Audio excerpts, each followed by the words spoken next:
Pemirsa, dikarenakan membahayakan diri dan pengendara lain, Polres Prabu Muli melarang masyarakat menggunakan sepeda listrik di jalan raya.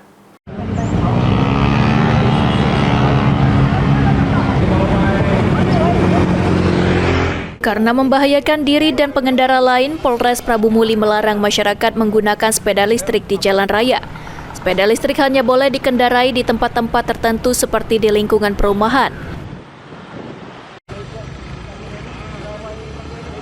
Kami himbau kepada masyarakat Kota Prabu Muli untuk penggunaan sepeda listrik dihimbau agar tidak digunakan di jalan raya, karena peruntukan sepeda listrik hanya digunakan untuk perkampungan di kampung-kampung dan tidak keluar dari ke jalan raya. Mungkin ada sanksi untuk yang melanggar kemudian? Betul, untuk sepeda listrik yang ke jalan raya itu bisa kita sanksi tilang. Seharusnya penggunaan sepeda listrik di mana itu benar?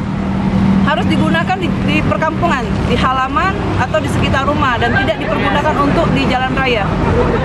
Kasat Lantas Polres Prabu Muli menambahkan untuk pengendara sepeda listrik juga harus mematuhi aturan lalu lintas, seperti memperhatikan safety keselamatan dalam berkendara.